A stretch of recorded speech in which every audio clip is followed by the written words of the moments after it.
રાજકોટ ગ્રામ્ય વિસ્તારના રોડ બિસ્માર હાલતમાં જોવા મળી રહ્યા છે। રાજકોટ શહેર કોંગ્રેસ દ્વારા રૂડા ઓફિસનો ઘેરાવ કરાયો, ગંગાજળ છાંટી અનોખો વિરોધ કર્યો। કોંગ્રેસ કાર્યકરોએ રૂડા સીઈએનો ઘેરાવ કર્યો। માંડા ડુંગર, જસવંતપુર, મહિકા અને પાડ સહિતના વિસ્તારોમાં ખરાબ રોડ રસ્તા અંગે ઘેરાવ કર્યો। અધિકારીની ચેમ્બરમાં રામધૂન બોલાવીને વિરોધ કરાયો।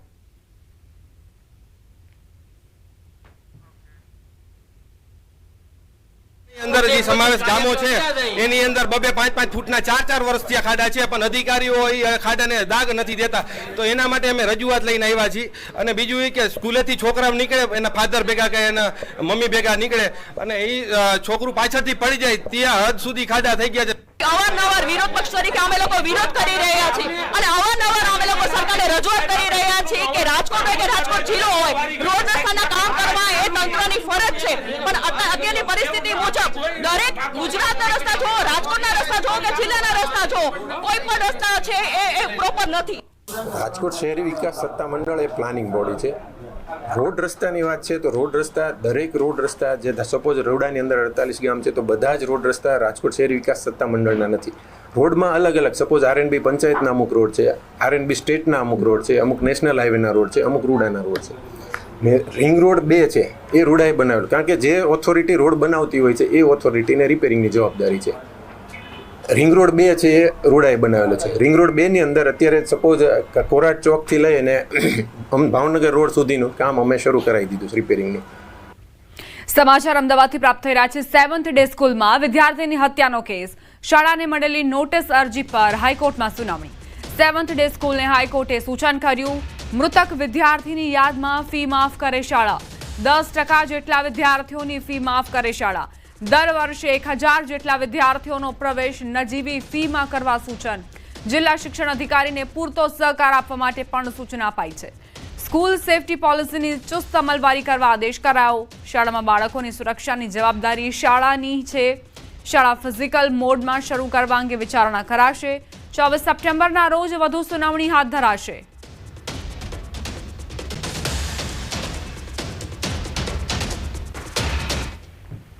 પંખો ફરતા જ ઉડી ગયું 11 લાખનું દૂધ, અને આ કહેવું છે વડગામની દૂધ મંડળીના ચેરમેનનું। બનાસકાંઠાના વડગામ તાલુકાના કોદરામ ગામની દૂધ ઉત્પાદક મંડળીમાં એક વિચિત્ર ઘટના બની છે। થયું એવું કે ગામમાં રવિવારના દિવસે વાર્ષિક સાધારણ સભા યોજાઈ હતી, જેમાં ડેરી દ્વારા સાધારણ સભામાં 6.25% ભાવ વધારો જાહેર કરાયો, પણ તે ન ચૂકવાતા ગામ લોકો નારાજ થયા। પશુપાલકોના મતે 50% ભાવ વધારો ઓછો અપાયો અને દૂધ મંડળીના ચેરમેન દ્વારા રજિસ્ટરમાં 11 લાખની ઘટ દર્શાવવામાં આવી। વાર્ષિક અહેવાલમાં 11 લાખની ઘટ બતાવતા પશુપાલકોએ પૂછ્યું તો ચેરમેને કહ્યું પંખાના કારણે દૂધના વજનનું બેલેન્સ ન રહ્યું, જેના કારણે વધઘટ થઈ છે। પંખાના કારણે 11 લાખ રૂપિયાના દૂધના વજનની વધઘટથી લોકો આશ્ચર્યમાં મુકાયા અને ગામ લોકોને દૂધમાં ગેરરીતિ થઈ હોવાની આશંકા લાગતા પશુપાલકોએ વિરોધ દર્શાવ્યો। અમારા ડેરીમાં આ હું ચાલે છે એ અમને કોઈ ખબર પડતી નહીં। અમને એવું લાગે છે હિસાબમાં 12% અમારે નફો બેબો જોઈએ, પણ એમાં હવા 100% આલે। આમાં આ બયોને નભા બુસી દીધી। 2 લાખનું પીસ દૂધ ઉડી ગયું પંખાથી, તે અમારે નફો ઓછો આવ્યો 150%, એટલે 150% તો નફો ના જ ચાલે। અમારે 10 થી 12% નફો તો અમારે જોવો જ કરો। અમારે તો બધું આના ઉપર જ અમે ચલાવીએ। સવારે 4 વાગે ઉઠીએ, કાળી મજૂરી કરીએ, હોજી લીટર દૂધ વધારે કરીએ।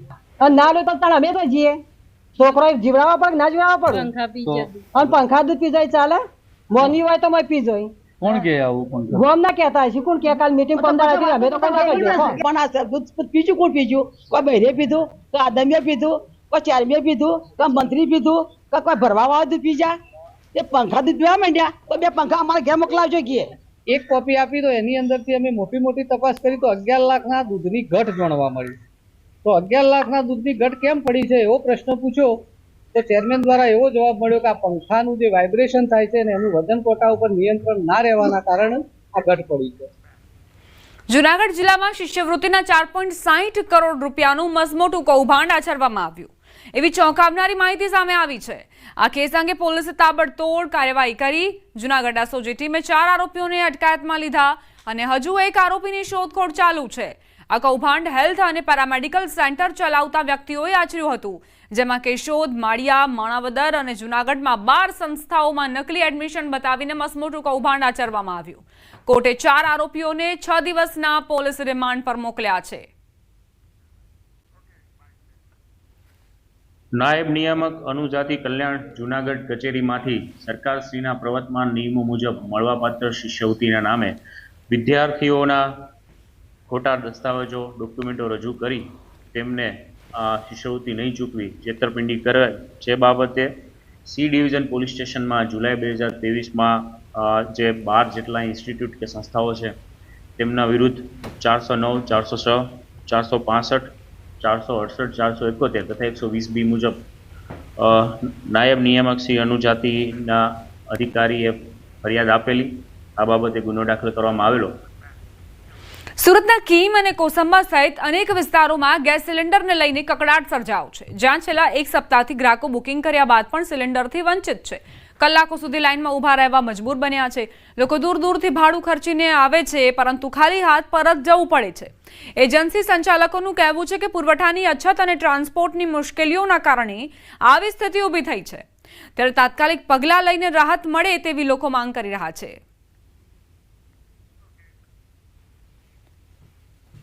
एजेंसी वाले बोले कि अभी बैठक खत्म हो गया. दूसरे दिन आप नंबर में लगा लो. नंबर लगाया, वहाँ में मेरा OTP भी है मोबाइल में, फिर भी नहीं मिल रहा है. बोले गुरुवार को वहीं पे जाना मिलेगा.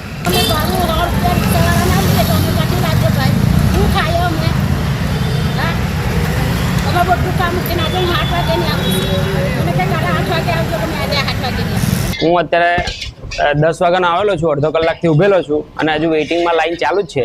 હવે ત્યાં ગયા પછી બોટલ મળશે કે નહીં એની કોઈ ગેરંટી નથી ને છેલ્લા કેટલા વખતથી આ પ્રોબ્લેમ ચાલી રહ્યો છે. લાઈનમાં ઊભા રહી તો એ લોકોને પહેલે આપો, તમારા કામવાળાને તમે ગમે ત્યારે આપી શકો છો.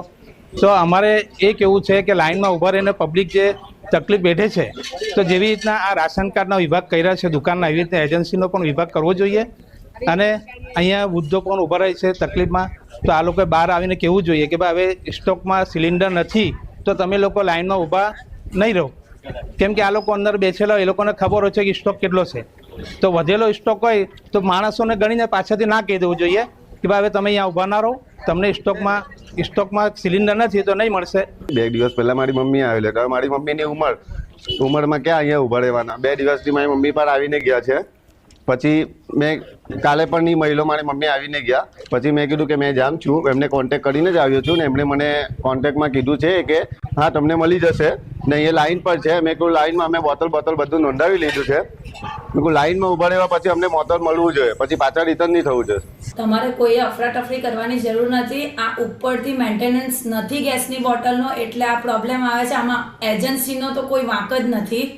તો તમને અપીલ છે કે તમે લાઈનમાં ઊભા રહો, ટોકન લો અને બોટલ તમને મળશે. અમારી પાસે જેટલા બી આવશે બોટલ એટલી અમે સપ્લાય આપવાની ટ્રાય કરીએ જ છીએ. શનિવારના બુકિંગ પર બી બોટલ આપશું, પણ એના માટે તમારે ટોકન લેવી જરૂરી છે.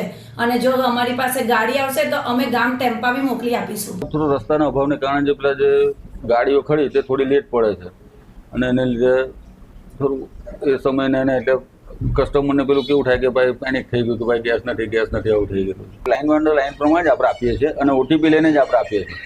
પણ આમાં જે ઇન્ડસ્ટ્રીયલ સિલિન્ડર જે હોય છે 19 kgના અને 5 kgના જે સિલિન્ડર લેવા આવે તો એ કસ્ટમરને આપણે ત્યાં કહે કે ભાઈ તમે ત્યાંથી લઈ લો, એટલે એમાં કોઈ લાઈન નથી ને ઇન્ડસ્ટ્રીયલનો છે એટલે એમાં કોઈ નથી. આપણે અવેલેબલ સ્ટોક છે આપણી પાસે, એટલે ત્યાંથી એ લોકો ત્યાંથી બરોબર લઈ લે અને એ લોકો પછી મારી જોડે બિલ કરાવી લે. સમાચાર ભરૂચથી સ્વચ્છતા હી સેવા કાર્યક્રમના ધજાગરા ઉડ્યા. આમોદ નગરપાલિકા પ્રમુખે કાર્યક્રમના ધજાગરા ઉડાવ્યા. કચરો રોડ પર નંખાવીને ફોટોશૂટ કરાવતા કેમેરામાં કેદ. પ્રમુખ જલપા પટેલ અને ચીફ ઓફિસર પંકજ નાયકે સફાઈના કરેલા નાટકના દ્રશ્યો સામે આવ્યા છે. સફાઈ કર્મચારીઓ આમોદ નગરપાલિકાના કમ્પાઉન્ડમાં ઓલરેડી સવારમાં સાફ સફાઈ કરેલી હતી. તે છતાં જાતે આમોદ નગરપાલિકાના ચીફ ઓફિસર સાહેબ શ્રી, આમોદ નગરપાલિકાના પ્રમુખ શ્રી એ જાતે ફોટોશૂટ કરવા માટે જાણી જોઈને ત્યાં આગળ કચરો નખાવે છે અને ફોટોશૂટ કરાવે છે. ડીસામાં ખેતીવાડી વિભાગે શંકાસ્પદ ખાતર ઝડપી પાડ્યું. જીપ ડાલુ ભરીને જતા ખાતરને ઝડપી પાડ્યું. યુરિયા ખાતરની થેલી બદલી ખાતર લઈ જવાતું હતું. સાંચોરથી ખાતર ડીસા તરફ જતા કંસારી ટોલ નાકાથી ઝડપાયું. 60 યુરિયા ખાતરના શંકાસ્પદ કટ્ટા કબજે લેવાયા. ખેતીવાડી વિભાગે સેમ્પલને પરીક્ષણ અર્થે મોકલ્યા. ખાતરની અછત વચ્ચે કાળા બજાર થતું હોવાની પણ ફરિયાદ ઉઠી છે.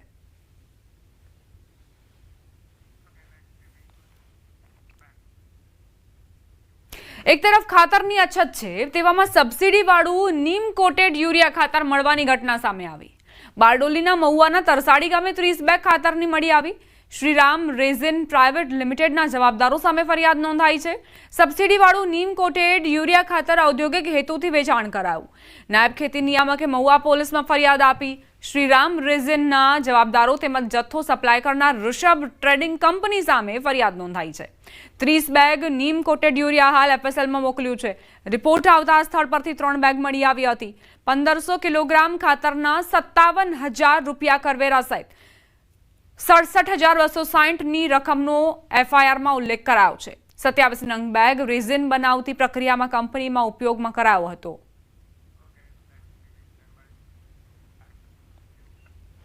સુરત રેલવે સ્ટેશન પાર્કિંગનો વધુ એક વિડીયો વાયરલ થયો છે. પાર્કિંગમાં ગાડી ન મૂકવા બાબતે કોન્ટ્રાક્ટરના માણસોએ મુસાફર સાથે બબાલ કરી. પાર્કિંગમાં જગ્યા હોવા છતાં વાહન ન મૂકવા દેતા વિવાદ થયો હતો. 1 કલાકમાં ગાડી નહીં લઈ જાય તો બંને ટાયરમાંથી હવા કાઢી નાખવાની ધમકી આપી હતી. ગઈકાલે આ જ પાર્કિંગના માણસોએ એક્ઝામ આપવા જતા વિદ્યાર્થીઓ સાથે રકઝક કરી હતી. કોન્ટ્રાક્ટરના માણસોને જાણે RPF અને GRPનો કોઈ જ ડર ન હોય તે પ્રકારનું વર્તન કરતા નજરે પડી રહ્યા છે. પોલીસે વિડીયોમાં દેખાતા શખ્સ સામે કડક કાર્યવાહી કરી સાથે માફી પણ મંગાવી છે.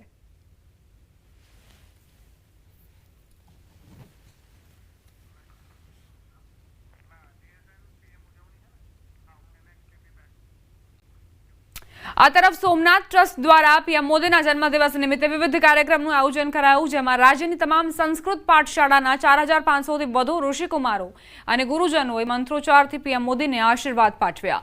પ્રધાનમંત્રીના દીર્ઘ અને યશોમય આયુષ્ય માટે સોમનાથ મહાદેવની મહાપૂજા, પાઘ પૂજા, આયુષ્ય મંત્ર જાપ કરાયા અને સોમનાથ દાદાને 75 કિલો લાડુનો મનોરથ પણ ધરાયો.